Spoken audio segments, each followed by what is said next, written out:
Hello everyone, today's topic is Hindi to English translation.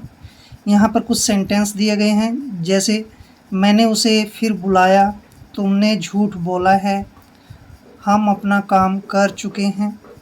तो ऐसे tense जिन वाक्यों के अंत में अगर या है, लिया है, चुके हूँ, चुकी है, चुका हो, गए हैं, गया हो आदि ऐसे शब्द आते हैं, तो वो हमारा होता है प्रेजेंट परफेक्ट टेंस।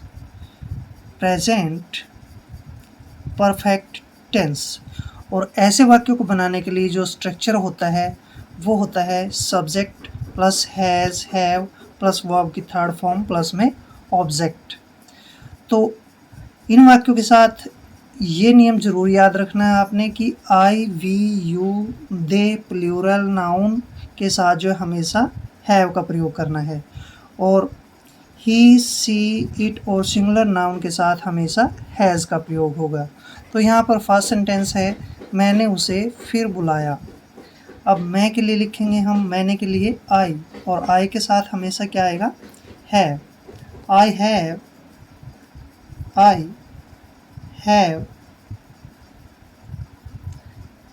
बुलाया, कॉल्ड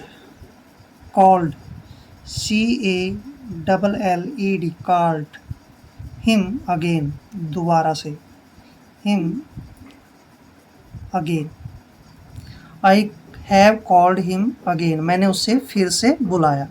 अब जैसे नेक्स्ट सेंटेंस है तुमने झूठ बोला है। अब यहाँ पर जो है आ है, आया है, तो प्रेजेंट परफेक्ट टेंस है, और प्रेजेंट परफेक्ट टेंस के लिए जो है यहाँ पर सब्जेक्ट बनता है तुमने, और तुमने के लिए लिखेंगे हम यू, और यू के साथ हमेशा क्या आता है, हैव। यू हैव वर्ब की थर्ड फॉर्म यानी बोला, tell, told. You have told a lie, you have told a lie, तुमने झूठ बोला है। अब जैसे नेक्स्ट सेंटेंस है हम अपना काम पूरा कर चुके हैं। अब जब किसी भी सेंटेंस के वाक्य के अंत में चुका है, चुके हैं, चुकी हो आता है, तो मैंने आपको बताया कि वो कौन सा टेंस होता है, प्रेजेंट परफेक्ट टेंस होता है। अब यहाँ पर है हम अपना काम पूरा कर चुके हैं। हम के लिए लिखेंगे वी, और वी के साथ हमेशा क्या लगाएंगे, हैव। वी हैव वर्ब की थर्ड फॉर्म क्या बनेगी, काम को पूरा करना, कंप्लीटेड। वी हैव कंप्लीटेड अपना काम। वी हैव कंप्लीटेड अपना काम के लिए लिखेंगे हम आवर वर्क। हम अपना काम पूरा कर चुके हैं। अब जैसे नेक्स्ट सेंटेंस है वे सो गए हैं। अब यहाँ पर वे सो गए हैं, ए है आया वाक्य के अंत में। अब जब कभी भी किसी भी वाक्य के अंत में अगर ए है आता है तो वो होता है प्रेजेंट परफेक्ट टेंस, और प्रेजेंट परफेक्ट टेंस का स्ट्रक्चर मैंने आपको बताया है, subject plus has, have plus verb की थर्ड फॉर्म प्लस में ऑब्जेक्ट।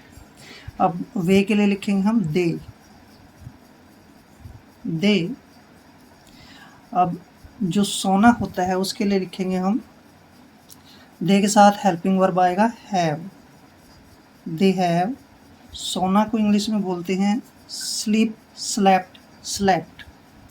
दे हैव स्लेप्ट, वे सो गए हैं। या हम कह सकते हैं they have gone to sleep, ये भी लिख सकते हैं, they have gone to sleep, वे सो गए हैं। अब जैसे नेक्स्ट सेंटेंस है वह अपने कपड़े धो चुकी है। अब किसी भी वाक्य के अंत में अगर चुका है, चुकी है, चुके हैं आता है तो वो होता है हमारा प्रेजेंट परफेक्ट टेंस। और प्रेजेंट परफेक्ट टेंस में वह चुकी है, लड़की है, लड़की के लिए क्या लगाएंगे, सी, और सी के साथ हमेशा क्या लगाएंगे, हैज़। सी हैज़ क्या कर चुकी है, कपड़े धो चुकी है। अब कपड़े धोने को इंग्लिश में बोलते हैं वॉश्ड। सी हैज़ वॉश्ड अपने कपड़े, हर क्लोथ्स CLOTHES वह अपने कपड़े धो चुकी है। जैसे नेक्स्ट सेंटेंस है अब सूर्य निकल गया है या निकल आया है। अब आया है तो प्रेजेंट परफेक्ट टेंस है। यहाँ पर जो सब्जेक्ट है वो है सूर्य। सूर्य को लिखेंगे द सन। अब सूर्य क्या है, थर्ड पर्सन सिंगुलर है, उसके साथ क्या लगाएंगे, हैज़। द सन हैज़ निकलना, निकल आया, risen, RISEN। The sun has risen. अब के लिए लिखेंगे now. The sun has risen now. अब सूर्य निकल आया है। अब जैसे नेक्स्ट सेंटेंस है यहाँ पर कि वर्षा हो चुकी है। अब चुका है, चुकी है जिस वाक्य के अंत में आता है तो वो होता है हमारा प्रेजेंट परफेक्ट टेंस। यहाँ पर जो सब्जेक्ट है वर्षा है, लेकिन वर्षा यहाँ पर हमारा सब्जेक्ट नहीं बनेगा, उसके लिए लेंगे हम यहाँ पे इट। इट और इट के साथ हमेशा हैज। अब इस सारे के लिए बनेगा वर्षा हो चुकी है, रेन्ड, बरसात होना। It has rained, RAINED। It has rained, वर्षा हो चुकी है। जैसे नेक्स्ट सेंटेंस है हमारा चांद छिप गया है। चांद छिप गया है। अब चांद के लिए लिखेंगे द मून, और द मून क्या है, सिंगुलर नाउन है और इसके साथ सिंगुलर नाउन के साथ हैज़ का प्रयोग होता है। द मून हैज़, छिपना क्या होता है, set, SET, set. The moon has set, चांद छिप गया है। अब जैसे नेक्स्ट सेंटेंस है एंड लास्ट है न्यायालय ने मुकदमा तय कर दिया है। अब या है, आया है, सेंटेंस के अंत में अगर या है तो हमारा बनता है प्रेजेंट परफेक्ट टेंस, और प्रेजेंट परफेक्ट टेंस में सबसे पहले हम सब्जेक्ट लेंगे न्यायालय। न्यायालय के लिए लिखते हैं हम the court. The court, COURT, the court. Court क्या है, सिंगुलर थर्ड पर्सन है, हैज़ लगाएंगे। The court has. अब तय करना होता है डिसाइडेड, DECIDED, डिसाइडेड, तय कर दिया क्या, मुकदमा यानी case. The court has decided the case, न्यायालय ने मुकदमा तय कर दिया है। तो ऐसे वाक्यों को हम ऐसे बनाते हैं। आई होप आपको जो है ये वीडियो काफ़ी हेल्पफुल होगा। मिलते हैं नेक्स्ट वीडियो में। अगर चैनल पे नए हैं तो चैनल को सब्सक्राइब कर लें।